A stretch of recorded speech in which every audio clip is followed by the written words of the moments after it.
महाशिवरात्रि व्रत की कथा। प्राचीन समय में एक नरशंस बहेलिया था जो नित्य प्रति अनगिनत निरपराध जीवों को मारकर अपने परिवार का पालन पोषण करता था। एक बार पूरे जंगल में विचरण करने पर भी जब उसे कोई शिकार ना मिला तो वह भूख से व्याकुल हुआ। एक तालाब के किनारे गया। उसी स्थान पर एक बेल के वृक्ष के नीचे शिवलिंग स्थापित था। बहेलिये ने उसी वृक्ष की शाखा पर चढ़कर अपनी आवास स्थली बनाने के लिए बेलपत्रों को तोड़ते हुए शिवलिंग को ढक दिया। दिन भर की भूख से व्याकुल उस बहेलिये का एक प्रकार से शिवरात्रि व्रत पूरा हो गया। कुछ रात बीत जाने पर एक गर्भवती हिरनी उधर कुलांचे भरती आई। व्याघ उसे मारने को तैयार हुआ। झिझकती व्याकुल हिरनी दीनवाणी में बोली, हे व्याघ, मैं भी गर्भवती हूँ। प्रसव बेला भी समीप है, इसलिए इस समय मुझे मत मारो। मैं प्रजनन क्रिया के बाद शीघ्र ही आ जाऊंगी। बहेलिया उसकी बातों को मान गया। थोड़ी रात और व्यतीत होने पर एक दूसरी मृगी उस स्थान पर आई। बहेलिये के निशाना साधते ही उस मृगी ने भी निवेदन किया, मैं अभी ऋतु क्रिया से निवृत्त सकामा हूँ, इसलिए मुझे पति समागम करने दीजिए। मारिए नहीं, मैं मिलने के पश्चात स्वयं तुम्हारे पास आ जाऊंगी। बहेलिये ने उसकी बात को स्वीकार कर लिया। रात्रि की तृतीय बेला में एक तीसरी हिरनी छोटे छोटे छोनों को लिए उसी जलाशय में पानी पीने के लिए आई। बहेलिये ने उसको भी देखकर धनुष बाण उठा लिया।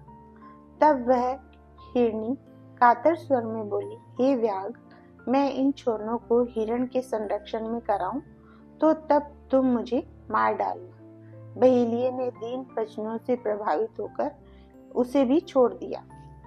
प्रातः काल के समय एक मांसल बलवान हिरण उसी सरोवर पर आया। बहेलिये ने पुनः अपने स्वभावानुसार शरसंधान करना चाहा।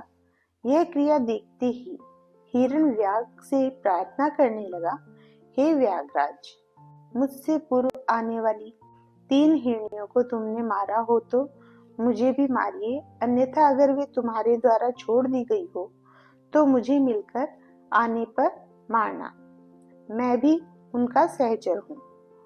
हिरण की करुणामयी वाणी सुनकर बहेलिये ने रात भर की बीती बात कह सुनाई तथा उसे भी छोड़ दिया। दिन भर उपवास, पूरी रात जागरण तथा शिव प्रतिमा पर बेलपत्र गिरने या चढ़ाने के कारण बहेलिये में आंतरिक सुचिता आ गई। उसका मन निर्दयता से कोमलता में ऐसा बदल गया कि हिरण परिवार के लौटने पर भी न मारने का निश्चय कर लिया। भगवान शंकर के प्रभाव से उसका मन इतना पवित्र तथा सरल हो गया कि वह पूर्ण अहिंसावादी बन गया।